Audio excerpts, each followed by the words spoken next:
And I'm pleased to introduce tonight first Javier Griffey. Javier Griffey is a photographic essayist whose practice interrogates photography as a meditation on fragmented truths, shared memory, and the ethics of seeing. Drawing from personal archives, documentary methodologies, and his own emotional cadence, Griffey approaches the medium as both document and metaphor. His images, texts, and material interventions dance in tandem, seeking validation in the use of a camera. He holds an MFA from the School of the Arts at Columbia University and a BA from Moravia University. So welcome, Javier. It's all yours. Thank you. Thank you. I'm happy to be here. I'm happy to get this going. A bit nervous, sorry. I'm gonna read off the side because I have notes on my phone. So I'm gonna just read through my notes app while I present.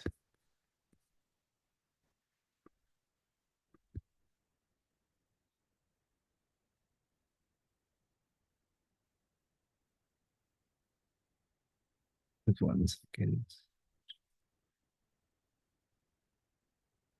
Okay. So my project is called In Between You and I.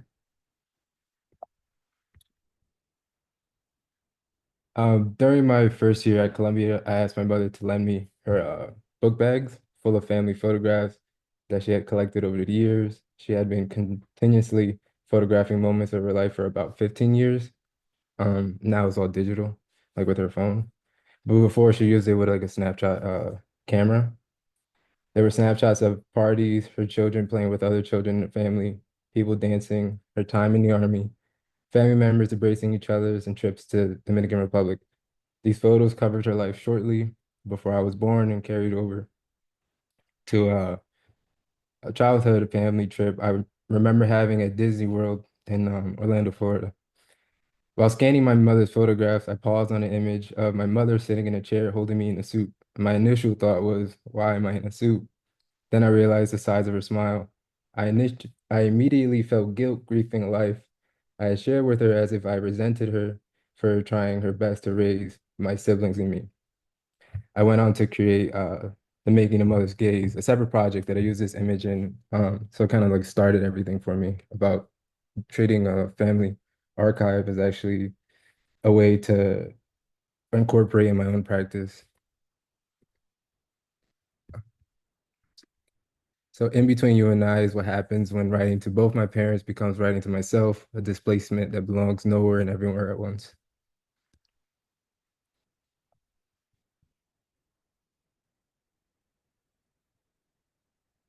Titled Untitled, just a photograph from my mother's archive. Since I'm her oldest, there's a lot of photographs of me in Dominican Republic, where my grandparents live, exploring my grandma's farm. And here, this photograph was interesting to me because though I'm not the person taking photographs or taking these photographs, knowing that my mother was always aware of everyday moments and moments that intrigued her, kind of echoes into the way I see my own how I approach my own photography. I read a small passage from Borderlands, um, where the author talks about otherness and how anything falling outside the notion of whiteness becomes something not real.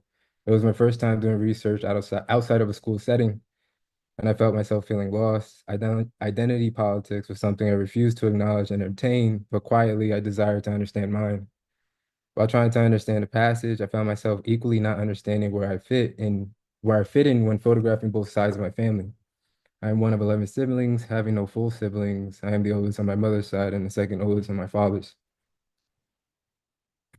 So these are two images. The one on the right is called Notion of Home, and the one to the left is I redacted a page where it says standing white, pure white, I allowed white.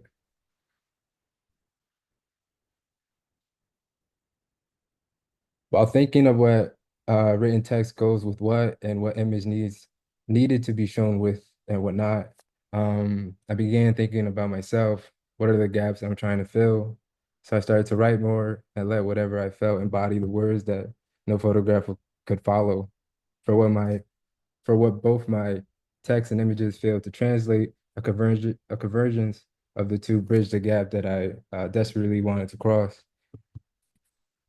Here's a note that I wrote to a photograph of my mother when she was a child, and this piece is called "I Often Forget You Were a Child Once." And on the left, it says, "Do you remember the person you were before us, before me?"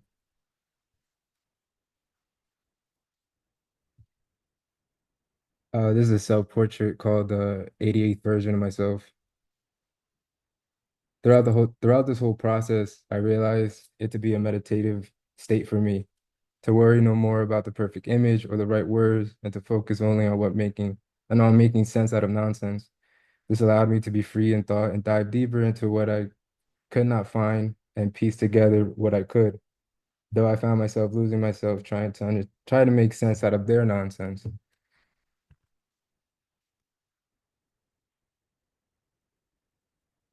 This one's called Staring Down a Barrel, Waiting to be Shot.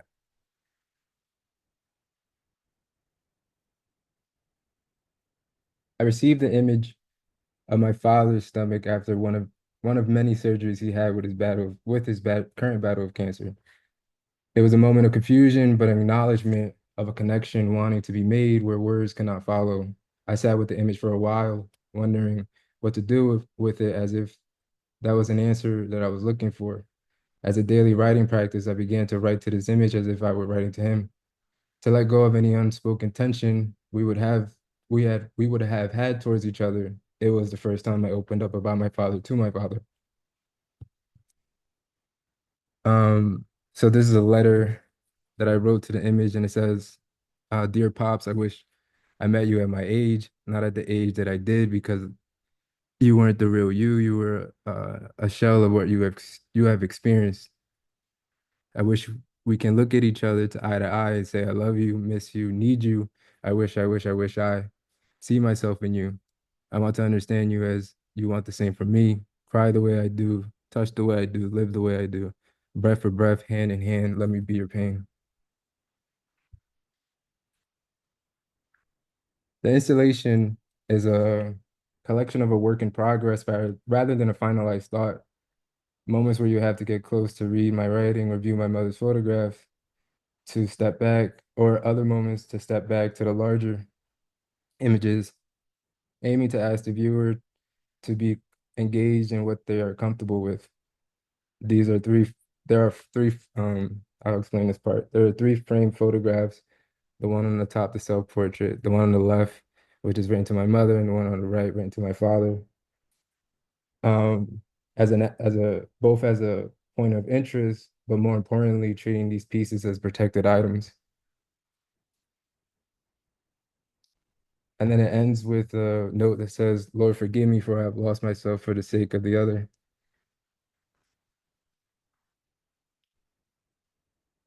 And yeah, that's all.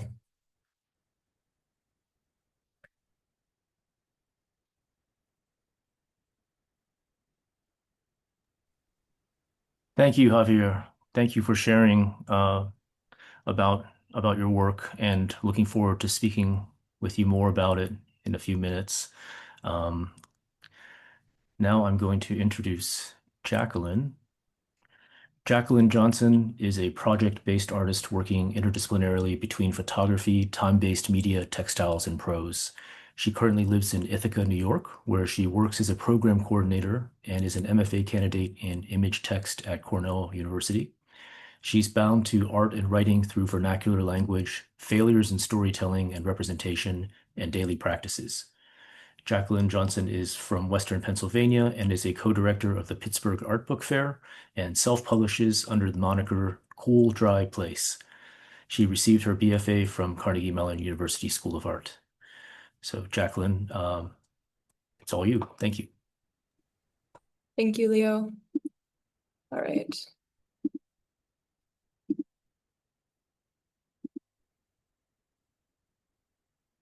All right. Are we good? Does this look the way it should? Yes. Okay. All right. So the work that I developed as part of the fellowship is, or rather the work that I exhibited was an excerpt of a larger project that I'm still wrapping up called The Beginning of Prayer. And so this is an installation view of the gallery at Silvereye Center for Photography. And I've thought it was really interesting that lately the desk in my studio tends to kind of like regress and start to mirror the way that we decided to hang the work. And so I think it's interesting. But the world of the project begins with this transcript, which you're seeing excerpted here. I hand transcribed the series of covert recordings that I made of my grandmother telling me stories one night. And in retrospect, I've referred to this text as a candid religious testimony, but that wasn't necessarily what she had set out to share with me. She was just kind of talking, and those sort of religious tones are kind of tacit or more overt in everything that she's saying. But at one point in her recounting, she tells a story about being a much younger woman and feeling compelled to pray at a time in her life when she didn't pray. And for a few weeks at night, she would feel compelled to pray, and she felt really perturbed by this provocation to pray. And so one night she says out loud, "Why should I pray?" And then in her recounting to me, she says, "I didn't know it at the time, but that was prayer. That was the beginning of prayer." And so she taught me about prayer being a rhetorical space and a space where you can ask questions. And it, to me, felt resonant with the way that I think about photography. And I think about photography often as a sort of rhetorical practice or rhetorical space. And so it was that part of the transcript or it was that part of the telling that made me want to make it a transcript, that made me want to work from the transcript. But it was really difficult to work from something that is already kind of as charged and as specific as this is. So I wanted to kind of look at it as raw text. And so on the left side, it's subtle, but I have highlighted the parts of speech that are adjectives. So big, beloved, stupid, beloved, dimensional, neat, scared, different, scared, tall, bigger, bigger, massive, such. And then on the right side, it's the very same excerpt, but it's the prepositions that are highlighted. And I'm especially interested in prepositions for the role that they play in our language as a sort of connective tissue, but also as a Western Pennsylvanian, which my grandmother also was, we have a tendency to drop prepositions, and I think we use fewer of them than other English speakers. And then also in the context of something that has to do with transcendent experiences or thinking about the divine. I really like that prepositions are gestural and orienting, but they're kind of non-specific at the same time. And so we can't necessarily talk about or talk to the divine in the same way that we can gesture towards it. So once I realized that I could isolate the prepositions, I felt like I could kind of begin to work with the text. And so this is that same excerpt, but all of the words that aren't prepositions are dropped out. And so I'll skip this for a moment. So I printed out the full transcript, and I guess I wanted to say that I'm using this opportunity to kind of talk through the logic of the project, and we'll get back to images very soon. But so I printed out the full transcript and folded it into quadrants. So we're seeing the bottom left quadrant of a letter-sized piece of paper, and there's the kind of universal symbol of beginning to compose a photograph. And so each of these quadrants was an opportunity for a photograph. And so this photograph would somehow be about the words with, on, of, in, up, and down. And I'm especially compelled by up and down existing on the same plane in an image. And so I wrote myself some rules or aesthetic definitions for dealing with these prepositions in a kind of photographic context. And so just to use the example that we have, down would mean that gravity is not automatic and it needs to kind of be asked for. And for up, you should favor verticality within subjects. So they're kind of open, and they open enough to be able to play off of one another. So here is an example of one of the photographs that I made as being kind of a definitional photograph for the word from. And importantly, all of these photographs were made with a twin lens reflex camera. And so even though I'm trying to do things that are really kind of like meticulous and specific, I'm always encountering a parallax issue, which is a perfect analog for making a project about two subjectivities, which is my grandmother's and then mine, and the kind of constant misalignment. And so the parallax issues are my favorite issues that come up in the project. And so this is one of the photographs that is in the fellowship exhibition, as is this, definitional for the word as, after. And as part of working with the language, and this is another one of the objects that's included in the exhibition, is a Laparella book that when it's closed is 8 by 10, but when it's fully extended, it's like 10 inches by 32 feet or something. And all of the text in this book is some form of a direct excerpt from the transcript. So in the image, it's a list of words, alphabetical, but throughout the book, they're kind of like words floating in space, kind of like concrete poetry as they occur in the transcript, in ways that I found meaningful. But in addition to just kind of directly excerpting the text or directly kind of framing aspects of the text that I like, I have also been trying to write in my own voice using only words that occur in the transcript, and also trying to only use them as many times as they occur in the transcript. So it's this sort of one-to-one rescrambling, this using the call of her stories and the transcript and generating a kind of response, but using the same restriction on language. And so there are a few different registers. One of them is sort of essayistic, and then other registers are more poetic, kind of prosy poetic. This one bit of text is part of what is excerpted on the wall in the gallery as a kind of footnote to the photographs, which says, "The light, tired of being spread out, decided to concentrate itself." And here you can see that vinyl text that's in the gallery. And then, though it was really important to me to kind of participate in the restriction of this language, I still felt at times very attached to saying things in the way that I wanted to. So, and this is an old version of this text that has some things that are just misplaced a little bit, but you can either read this as it is on the page, but I also begin sort of covertly spelling the words that I would like to use, using the first letter of words that are in the transcript and are allowable. So an alternate way of reading this poem is: to hold something up and to not hold anything up at the same time is to be a thing that people believe in, or to keep their understanding from getting bent out of shape. To rely on internal pressure from pushing against a dialectical of limitations, as opposed to a fixed weight-bearing structure, or we can all agree to each hold one end of a ribbon, levitating but not lifted, leaning apart and staying that way, trusted to, dimensional and alone, faithful, functional.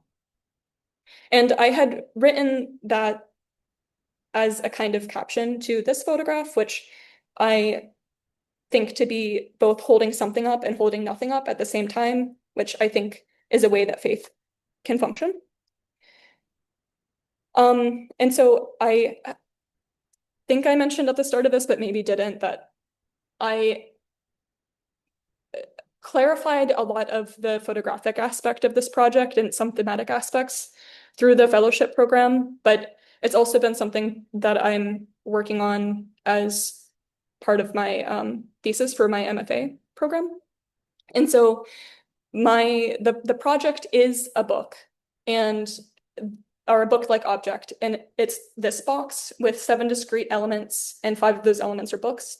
So the first, well, you encounter it late in the series of the box, but one of the books is the transcript. And so any word in the project that does not follow the constraint on language. So any word in the project that is not in the transcript is handwritten, and there are only a few, one of them being transcript. And so it is navigable, just like a normal kind of book, but it is a Laparello book. So it doesn't have a spine. It's kind of loose like the book in the gallery. And quite a few books in the box are Laparello books, which is because one of the preoccupations with the project is this kind of worry about eternity, or these attempts at quantifying time in order to multiply them to like approximate an eternity or something. And so basically there's this kind of blurring of edges or like these growth edges. And so I thought that the Laparello did that nicely. And this photograph is an example of like how that was kind of clarified for me. And this photograph is also responsible for the way that we decided to kind of arrange things on the wall. So it's kind of very simply follows this tonal progression, but it's also this kind of analog for the night becoming morning again. And this photograph was really kind of tedious to print. I did some math to figure out and used a really dense filter to elongate my exposure time, and found a length of time that would allow me to have like the full tonal range. And so I inched a black card every 32nd of an inch for 0.2 seconds at a time. And so there are a lot of things that are equally as tedious in the project. And so as part of trying to make this into the final book form, I realized that these prepositional definitions that I wrote were not in compliance with the language restriction. And so I needed to translate each of these definitions from what I had originally written for myself, just as a resource for making images, into something that could kind of exist within the spirit of the project. And so all of these that you see here now only use words that are in the transcript. And there are some really interesting kind of drama shifts between the two. So before levitation was a possibility, there must be a collateral below. And now levitating is something that can happen, but to be phenomenal, there must be something left behind. And for behind, it was originally images should be depthful, create an order of things along a single plane. And it became a frame should be deep and dimensional with a fitting retreat through the flesh and into the nerve of seeing. So these exist in the project as these kind of cards. And I made illustrations for each of them, and they're risograph printed. And so there are 36 prepositions in the project, and they're just kind of loosely bound. And then there is everything is like 3.5 by 7, and so when they open, they become 7 by 7. So I have some of these kind of crops that are tipped in. So there are some edges that you can actually lift and some edges that look like you can lift them and you can't. So here are just some photographs that are in the project that weren't in the exhibition. And again, this is another Laparello. And this is my last slide. And one of the things that we decided upon at the time of selecting work for the exhibition was ending on this kind of archway. And so by the time that you get to it, there's kind of ambiguity in whether or not you're exiting a space or entering a space. If you're exiting, you weren't aware of yourself entering it. There's like no beginning. And this is something that I've kept consistent in the sequencing. of the book so far. So anyway, into this threshold.